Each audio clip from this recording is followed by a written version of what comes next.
केंद्र सरकार ने कोरोना के नए वेरिएंट JN.1 के सामने आने के बाद हाई अलर्ट जारी किया है। इसके चलते जयपुर में चिकित्सा विभाग के अधिकारियों ने चर्चा की है। JN.1 नामक वेरिएंट काफी तेजी से फैल रहा है और काफी खतरनाक है।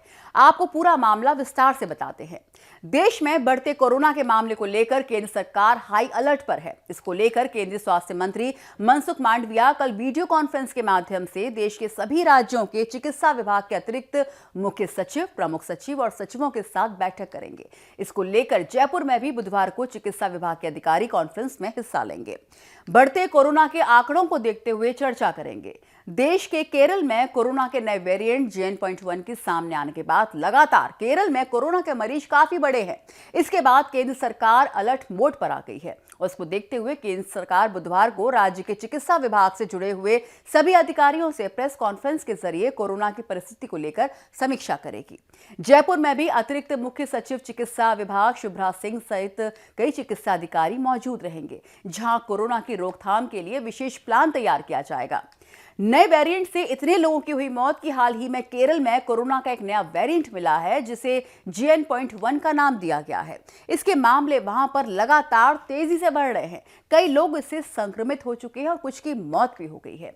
ये नया वेरिएंट काफी खतरनाक बताया जा रहा है। ये बहुत तेजी से फैल रहा है, इसीलिए केरल में कोरोना का खतरा फिर से बढ़ गया है। This variant was detected in USA, I think in September. Now it is actually there is a surge in cases in Singapore basically.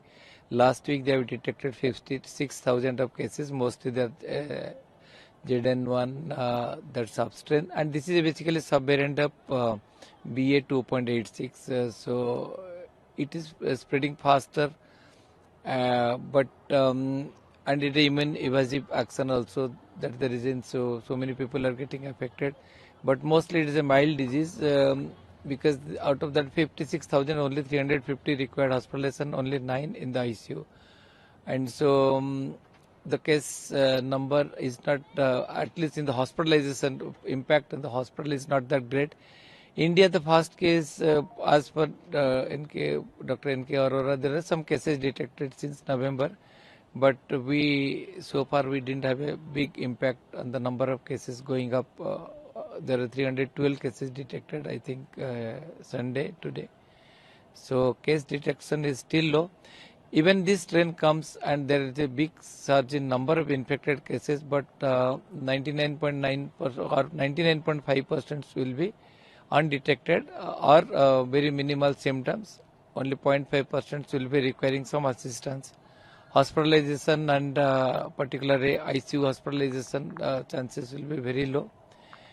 But taking everything into perspective, we have to protect our elderly and vulnerable people. इस variant से 17 दिसंबर को 4 लोगों की मौत हो गई। उत्तर प्रदेश में भी एक कोरोना पॉजिटिव व्यक्ति की मृत्यु हो गई, लेकिन यह स्पष्ट नहीं हुआ कि वो इसी वेरिएंट से उसकी मौत हुई है या नहीं। वहीं केरल में 79 वर्षीय महिला की मौत नए वेरिएंट से हो गई है। ऐसे में फिर से कोरोना का खतरा एक बार मंडराने लगा है। केरल में कोरोना के एक्टिव केस। केंद्रीय स्वास्थ्य मंत्रालय की वेबसाइट पर जारी आंकड़ों के अनुसार पूरे भारत में सोमवार को कोरोना के कुल 127 नए केस दर्ज किए गए, जिनमें से 111 मामले अकेले केरल से हैं। इसके बाद कुल संक्रमितों की संख्या 1634 हो गई है और ये आंकड़े काफी चिंताजनक हैं। हाल ही में केरल की एक 78 साल की बुजुर्ग महिला कोरोना के नए वेरिएंट JN.1 से संक्रमित पाई गई थी और ये वही नया वेरिएंट है जिसके बारे में WHO ने हाल ही में सभी देशों को चेतावनी जारी की थी। WHO के मुताबिक ये नया वेरिएंट बहुत तेजी से फैलने वाला और खतरनाक है।